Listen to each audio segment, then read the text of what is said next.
Hello friends, official exam point के इस YouTube channel पर आपका एक बार फिर से स्वागत है।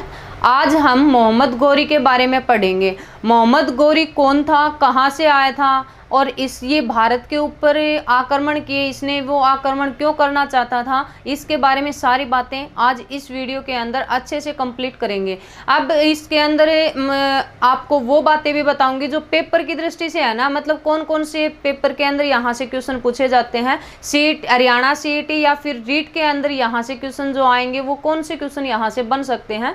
तो वो सारी बातें मैं आपको यहाँ पर इस वीडियो के अंदर अच्छे से बताऊंगी। आप एक बार वीडियो को देखने से पहले जल्दी से शेयर कर दें, लाइक वाला बटन है इसको भी दबा दें भाई जल्दी से, ताकि हम वीडियो को क्या है शुरू कर दें। अब देखिए, जो मोहम्मद गौरी है, मोहम्मद गौरी कहाँ से आया था, किसका बेटा था, किस प्रकार से ये भारत के ऊपर राज करना चाहता था, तो ये सारी बातें देखते हैं। देखिए, इसको पढ़ने से पहले है ना आपको एक बार पीछे थोड़ा सा पिछली वीडियो है उसको देखना पड़ेगा, क्योंकि उसका रिलेट ही क्या है इसमें आगे आता है भाई। क्योंकि देखिए, जो पीछे जो था ना मोहम्मद गजनी भारत के ऊपर उसने आक्रमण किए थे, या फिर इससे पहले जो अरबी जो आक्रमण हुए थे, ये जो भारत के ऊपर आक्रमण कर रहे थे ना, तो ये तो सिर्फ क्या किस कारण से भारत के ऊपर आक्रमण कर रहे थे कि यहाँ से जो भी धन वगैरह है, संपत्ति वगैरह है, लूटनी है, लूट के यहाँ से क्या हो चलो। लेकिन गौरी भारत के ऊपर जब आक्रमण कर रहा है ना, तो ये यहाँ पर क्यों आक्रमण कर रहा है, ये इस्लाम धर्म का प्रचार प्रसार भी कर रहा है और साथ में क्या है, यानी कि अपना साम्राज्य का विस्तार करना चाहता है, साम्राज्य स्थापित करना चाहता है कहां पर, भारत के अंदर। इस कारण से इसने क्या है भारत के ऊपर आक्रमण किया था। तो ये कहां से आया था मोहम्मद गौरी, ये मोहम्मद गौरी है गौर प्रांत से आया था। तो ये गौर प्रांत कहां पर आता है भाई, ये बुकों के अंदर बताया जाता है कि ये मतलब मध्य एशिया से क्या है, यानी कि मोहम्मद गौरी भारत के अंदर आए थे। तो मध्य एशिया के अंदर भी कहां से भारत आए थे, देखिए सबसे पहले जो मध्य एशिया वाला भाग है ना, इसमें एक तो ये वाला प्रांत आता है और एक प्रांत है ये वाला। ये जो प्रांत है ना, ये कौन सा है, ये है गजनी, ठीक है। जहां से कौन आए थे, ये मोहम्मद गजनी भारत पर आए थे, जिसने कितने आक्रमण किए थे भारत के ऊपर, 17 आक्रमण किए थे, ठीक है। अब और ये वाला जो प्रांत है ये कौन सा है भाई, हैरात, ठीक है। कौन सा है, हैरात है। तो इन गजनी और हैरात, इन प्रांतों के बीच में है ना, ये जो भाग है, ये भाग पहाड़ी इलाका है, और ये पहाड़ी इलाका भी किस प्रकार का है, ये गौर का है, ठीक है। गौर प्रांत है, और ये गौर प्रांत सारा कैसा इलाका था, सारा भाई पहाड़ी था। और इसके ऊपर यहाँ है ना, इस गौर प्रांत का एक मतलब गवर्नर था, और उस गवर्नर का नाम क्या था, अलाउद्दीन, ठीक है। क्या नाम था भाई, अलाउद्दीन था। ये अलाउद्दीन वो वाला नहीं है जो गुलाम वंश में आगे अलाउद्दीन खिलजी वंश के अंदर उत्तराधिकारी बनकर के गद्दी पर आए थे, वो वाला नहीं है, ये ध्यान रखना। ये अलाउद्दीन कहाँ, गौर प्रांत की क्या है, ये गवर्नर हैं। अब इस अलाउद्दीन ने क्या किया, इस अलाउद्दीन यहाँ पर क्या है, राज करता था, ठीक है। इस प्रांत का क्या था, गवर्नर था। और इसने क्या कर दिया, इसने आक्रमण कर दिया कौन से भाग में, इस वाले भाग में। और इस गजनी प्रांत के अंदर आक्रमण किया ना, तो इसने क्या है, इसके ऊपर मतलब इस प्रांत के अंदर आग लगा दी, पूरी तरह से तहस नहस करवा दिया था। मतलब ज्यादा तो हुआ नहीं था, लेकिन इसने आग लगा दी थी वहां पर, ठीक है। अब इसके ऊपर भी किसका अधिकार हो गया, इनका अधिकार हो गया, ठीक है। और अब आगे जा करके देखिए, ये सारी बातें कब की है भाई, ये है 1155 की, ठीक है। 1155 के अंदर किसने, अलाउद्दीन ने किसके ऊपर आक्रमण किया था, गजनी प्रांत के ऊपर आक्रमण किया था। ये सारी बातें हैं तुर्क के अंदर, मध्य एशिया के अंदर, ठीक है। अब यानी कि इसने 1155 में आक्रमण किया था, फिर आगे जाकर के कब, 1161 के अंदर। और 1161 ईस्वी के अंदर है ना, क्या है कि इसका ही बेटा आएगा, इसका उत्तराधिकारी है, और उसका नाम है गयासुद्दीन, ठीक है, गयासुद्दीन। और गयासुद्दीन इसका नाम आता है मुइनुद्दीन बिन शान, गयासुद्दीन मुइनुद्दीन बिन शाह, ठीक है। और इसने क्या कर लिया, इस गौर प्रांत का मतलब विकसित करना शुरू कर दिया, इसको अपना प्रांत को बढ़ाना शुरू कर दिया यहाँ पर ही। और फिर आगे जा करके देखिए, यानी कि इसका एक भाई है, और इसके भाई जो छोटा भाई है वो, और उस छोटे भाई का नाम आता है क्या भाई, मुइनुद्दीन। ये नाम ध्यान रखने हैं, ये पूछा जा सकता है यहाँ से, मुइनुद्दीन शहाबुद्दीन मोहम्मद मोहम्मद बिन साम।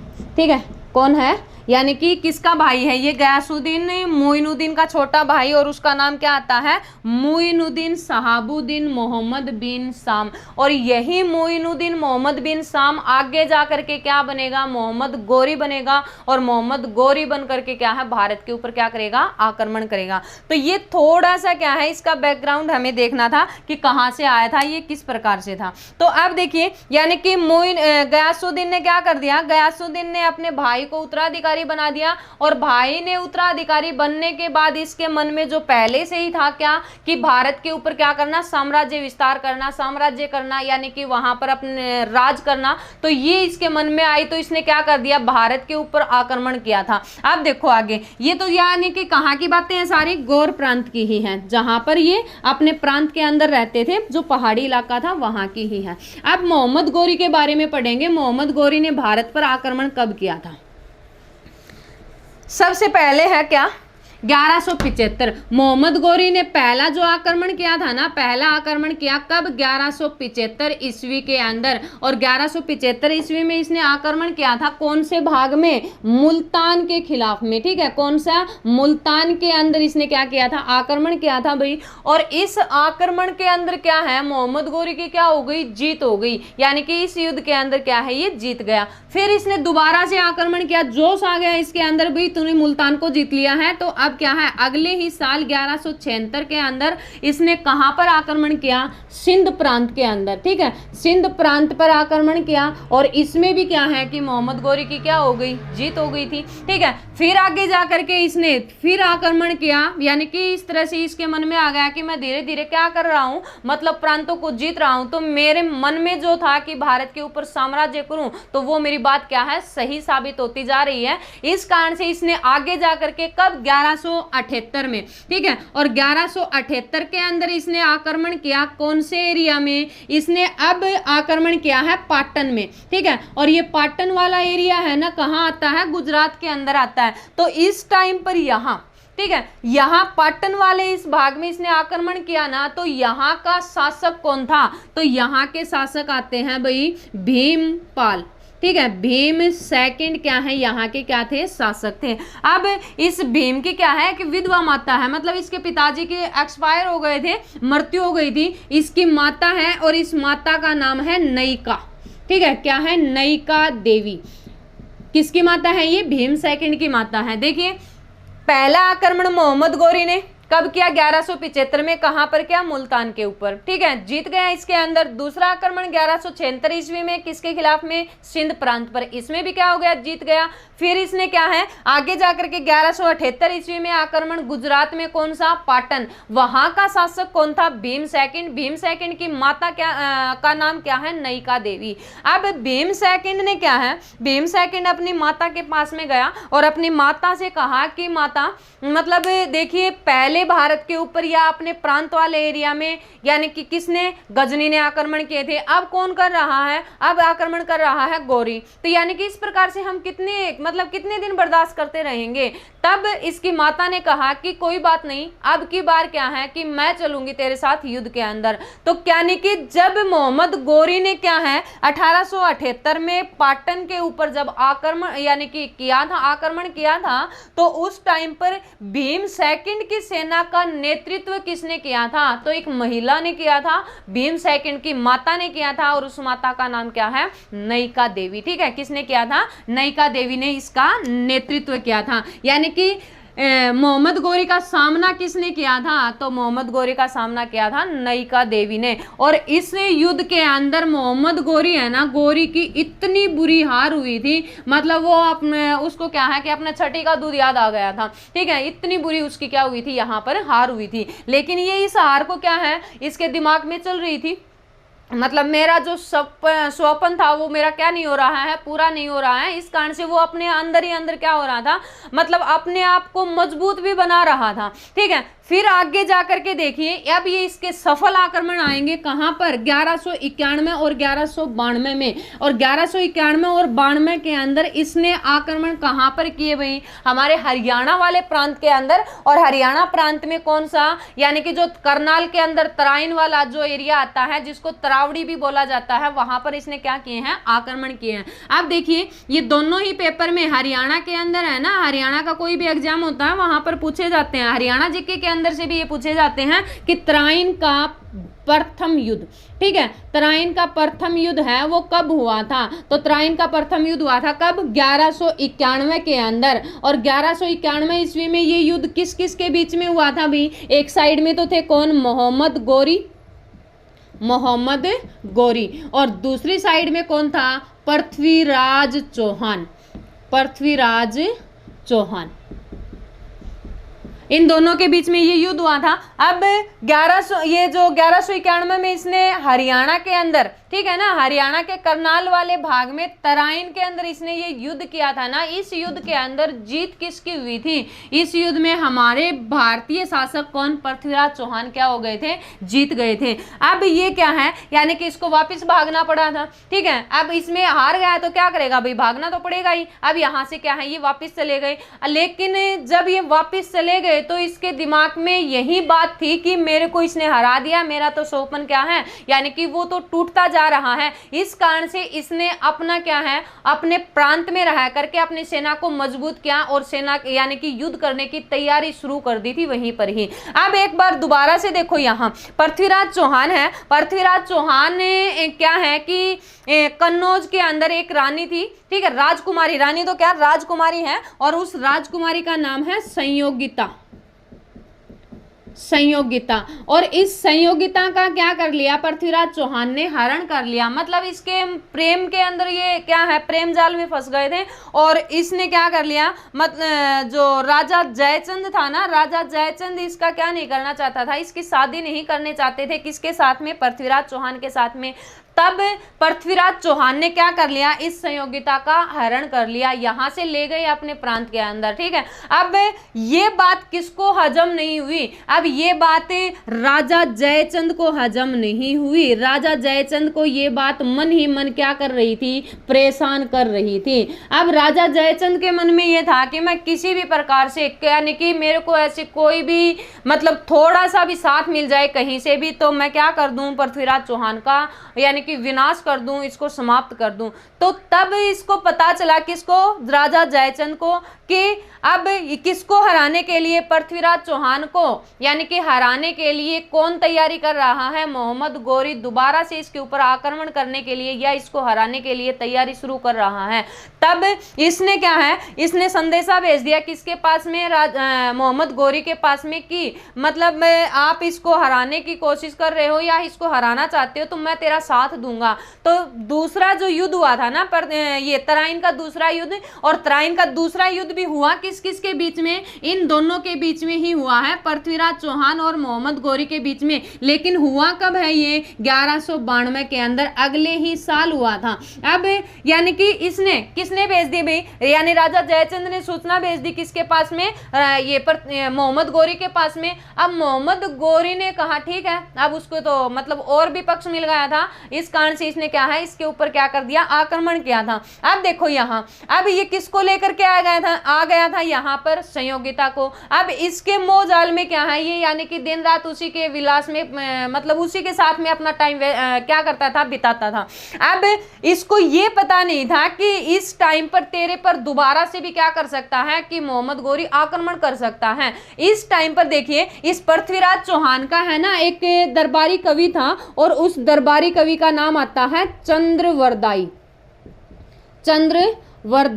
और इस चंद्रवरदाई ने एक पुस्तक लिखी थी या फिर एक ग्रंथ लिखा था, उसका नाम आता है क्या, पृथ्वीराज रासो। ठीक है, कौन सा ग्रंथ लिखा था, पृथ्वीराज रासो। इस पृथ्वीराज रासो के अंदर है ना, इसने एक लाइन लिखी है, उस लाइन के माध्यम से पृथ्वीराज चौहान को समझाना चाहता है, कौन, चंद्रवरदाई, के मतलब अली कली ही सो बंदो आगे कौन हवाल, यानी कि इस कली के माध्यम से क्या कर रहा है, इस एक लाइन के माध्यम से किसको समझाने की कोशिश कर रहा है, ये पृथ्वीराज चौहान को। लेकिन पृथ्वीराज चौहान क्या है, उनकी बातों को अनदेखा कर देते हैं और उसी टाइम पर दोबारा से जाकर के चंद्रवरदाई किसको बताता है, पृथ्वीराज चौहान को सूचना देता है कि आप तो यहाँ पर इसी के अंदर, मतलब इसी मोह माया के अंदर या फिर इस प्रेम जाल के अंदर फंसे हुए हो और आपके ऊपर आक्रमण कौन कर रहा है, दोबारा से आक्रमण करने की तैयारी कर रहे हैं मोहम्मद गौरी।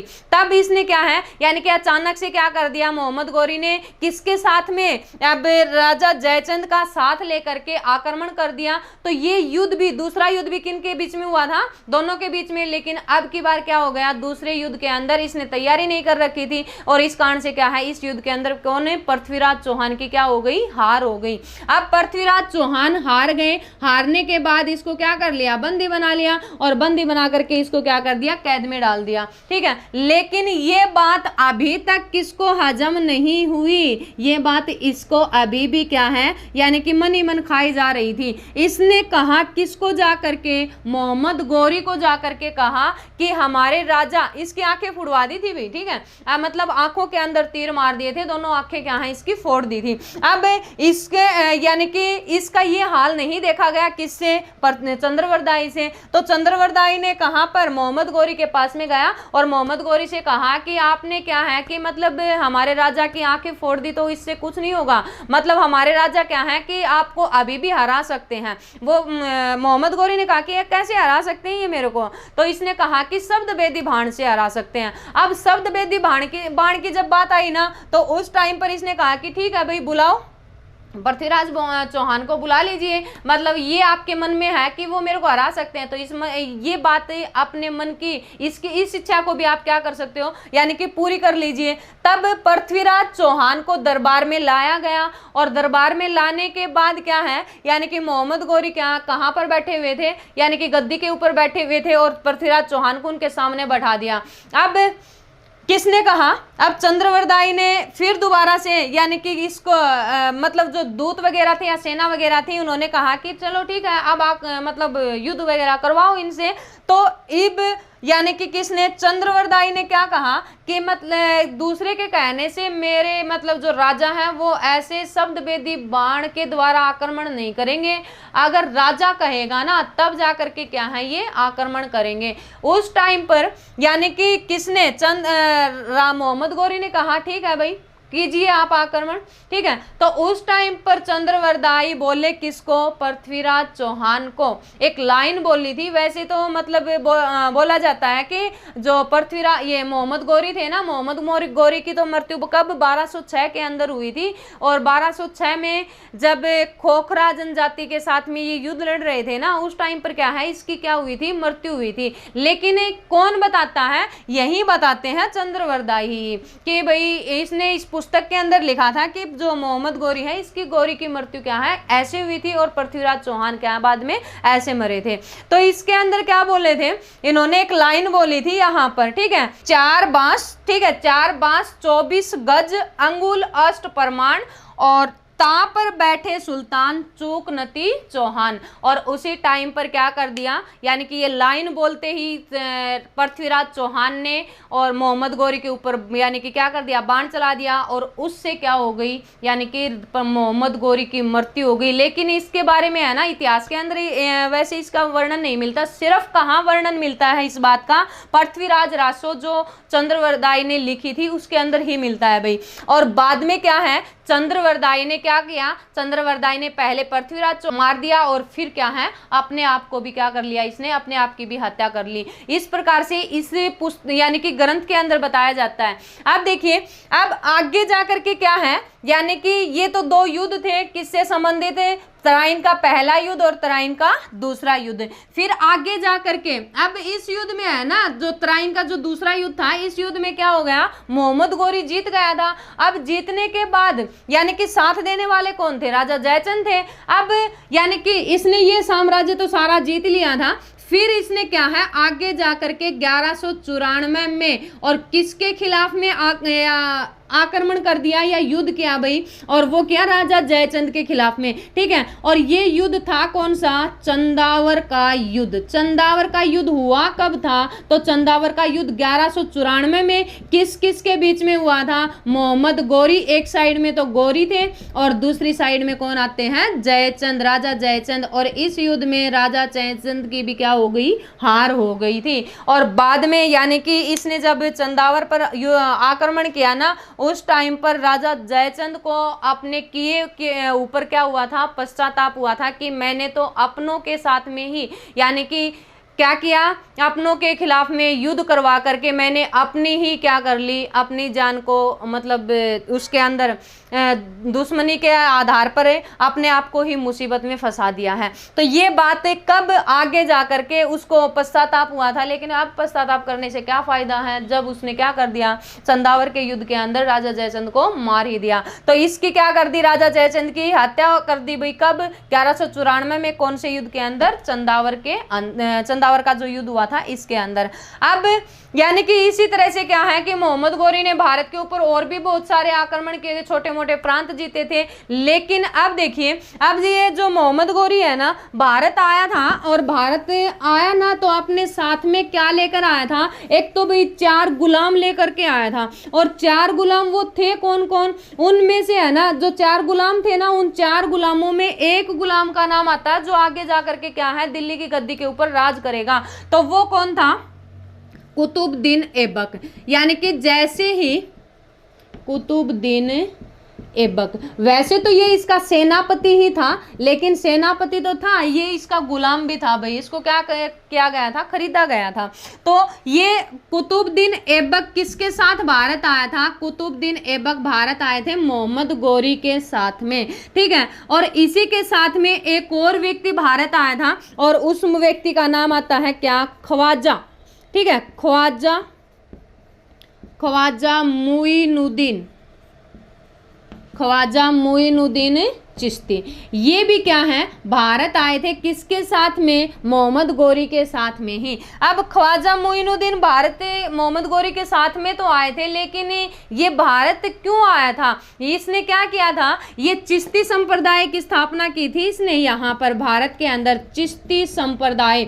और इसने अपना यानी कि जो प्रचार प्रसार का जो माध्यम बनाया था ना, संप्रदाय, यानी कि इसने कौन सा स्थान था जिसको अपना यानी कि चिश्ती संप्रदाय या चिश्ती सिलसिले की मतलब प्रचार प्रसार करने से संबंधित या मुस्लिम धर्म के प्रचार प्रसार करने से संबंधित स्थान जो चुना था, वो स्थान कहाँ पर? अजमेर के अंदर। और अजमेर में ही क्या है, यानी कि इसकी क्या हो गई? वहीं पर ही ख्वाजा मुइनुद्दीन की क्या मृत्यु हो गई, और मरने के बाद इसकी दरगाह भी बना रखी है, चिश्ती की दरगाह। तो वो भी पूछी जाती है कि चिश्ती की दरगाह कहाँ पर है? ये भी अजमेर के अंदर आती है। अब क्वेश्चन ये नहीं पूछा जाता कि किसके साथ में भारत आया था, क्वेश्चन ये आता है कि ख्वाजा मुइनुद्दीन चिश्ती भारत आए, उस टाइम पर भारत के अंदर शासन कौन कर रहा था, ठीक है। तो यानी कि उस टाइम भारत का शासक कौन था? यहाँ पृथ्वीराज चौहान थे। या किसके टाइम पर भारत ये ख्वाजा मुइनुद्दीन चिश्ती आए थे? तो पृथ्वीराज चौहान के टाइम पर। या ये पूछ सकते हैं कि ख्वाजा मुइनुद्दीन चिश्ती किसके समकालीन था? तो वो भी आता है कौन? पृथ्वीराज चौहान, ठीक है, ये ध्यान रखना। अब ख्वाजा मुइनुद्दीन चिश्ती किस संप्रदाय से थे भाई? ये चिश्ती संप्रदाय से थे। और इसने अपना यानी कि ये धर्म का या फिर इस संप्रदाय का प्रचार प्रसार का माध्यम क्या बनाया था? अजमेर बनाया था। और अजमेर में ही इसकी क्या है? दरगाह है। तो ये ध्यान रखना इससे संबंधित बातें भाई। अब पृथ्वीराज चौहान है ना, इसके घोड़े का भी नाम पूछ लेते हैं कई बार कि पृथ्वीराज चौहान है, इसके घोड़े का नाम बताइए क्या था? तो इसके घोड़े का नाम था रत्तेरंभा, ठीक है। क्या नाम था भाई? नत्तेरंभा। और एक घोड़े का नाम और भी पूछा जाता है, महाराणा प्रताप। और महाराणा प्रताप के घोड़े का नाम क्या था? चेतक था, ठीक है। तो ये ध्यान रखना, कहीं चेतक इस पृथ्वीराज चौहान वाले घोड़े का नाम बता दो। इसके घोड़े का नाम आता है नत्तेरंभा, और महाराणा प्रताप के घोड़े का नाम क्या था?